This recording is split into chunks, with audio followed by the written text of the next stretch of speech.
Dans cette vidéo, nous allons voir comment additionner et soustraire des fractions.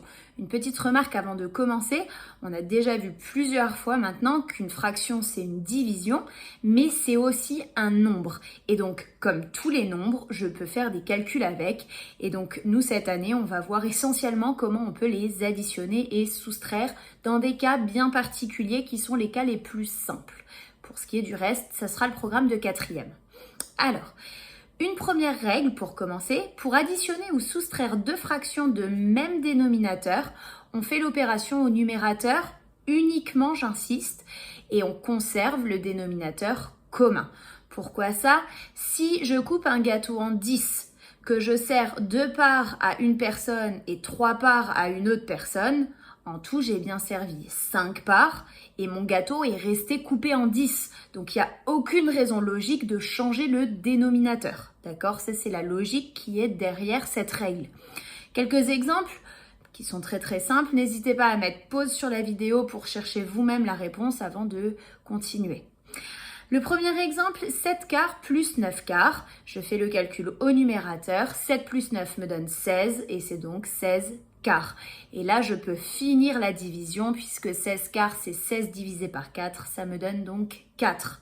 C'est pas le même 4 que le dénominateur, hein. C'est juste le résultat de la division. Exemple suivant, 8 tiers moins 6 tiers. J'ai bien le même dénominateur. Je fais l'opération au numérateur. 8 moins 6, ça me donne donc 2 tiers.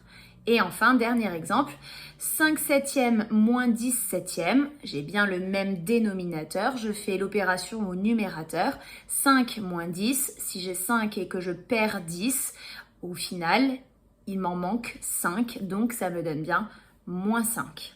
Donc vous voyez, ça fonctionne aussi avec les calculs des nombres relatifs. On n'est pas obligé de s'en tenir aux nombres positifs.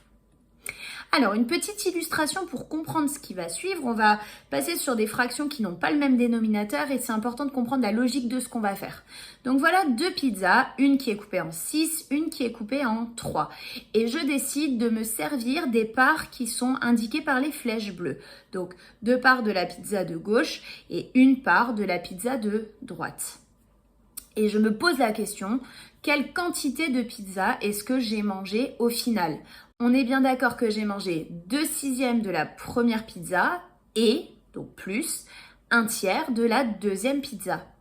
Le problème, c'est que je n'ai pas le même dénominateur. Mes pizzas ne sont pas coupées de la même manière. C'est problématique puisque je ne sais pas en combien a été coupée chacune des pizzas. Je rappelle, le dénominateur, c'est pas le nombre de parts en tout. C'est le nombre de parts d'une unité. Et ici, une unité, c'est une pizza. Et donc, pour pouvoir répondre à mon calcul, il faut que j'ai le même nombre de parts dans mes deux pizzas. Sinon, je suis complètement bloquée. Qu'est-ce que je vais faire pour régler ce problème-là? Je vais recouper ma pizza de droite de manière à avoir 6 parts. Donc, chacune des parts, je les coupe toutes en 2. Et voilà, j'ai donc 6 parts, ce qui revient à dire que j'ai mangé les 2 petites parts plutôt que la grande, c'est exactement la même chose. Et donc maintenant, je peux terminer mon calcul. J'ai 2 parts de la première, 2 parts de la deuxième. J'ai donc mangé 4 parts sur 6 puisque chaque pizza est bien coupée en 6. Ce qui me donne la règle suivante.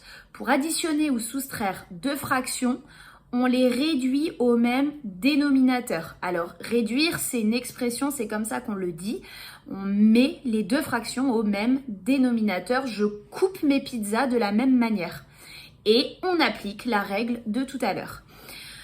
Une remarque, pour faire ça, cette année, il suffira de multiplier une des deux fractions pour la transformer en prenant un nombre bien choisi pour avoir les deux mêmes dénominateurs. Et on va utiliser les règles qu'on a vues dans le chapitre sur les fractions. On a le droit de multiplier le numérateur et le dénominateur par un même nombre sans changer la quantité. On avait expliqué ça dans le premier chapitre des fractions cette année. Deux exemples pour terminer. 6 septièmes plus 3 quatorzièmes. Encore une fois, si vous avez compris, mettez pause et essayez de terminer tout seul. J'ai 7 au premier dénominateur, 14 au deuxième. C'est très facile de passer de 7 à 14, il me suffit de faire fois 2. Donc ma première fraction, je vais la multiplier par 2, en haut et en bas. Ça me donne donc 12 quatorzièmes plus 3/14e, celle-là j'ai pas touché. Maintenant que c'est des unités coupées en 14, je garde mon sur 14 et au numérateur 12 plus 3 qui me donne 15. Deuxième exemple, 8/15e moins 2/5e. Je peux très facilement passer de 5 à 15, il me suffit de multiplier par 3 et donc ma fraction 2/5e, je multiplie au numérateur et au dénominateur par 3. Ça me donne donc le calcul 8/15e moins 6/15e. Attention à ne pas changer l'ordre, ou si vous changez l'ordre, la fraction 2/5e qu'on réécrit 6/15e, elle garde son signe moins. Faites attention à ça, hein. Et je peux terminer mon calcul. Mes deux fractions sont sur 15, je vais garder sur 15 et je fais le calcul au numérateur, 8 moins 6 qui me donne 2. Voilà pour les additions et soustractions de fractions.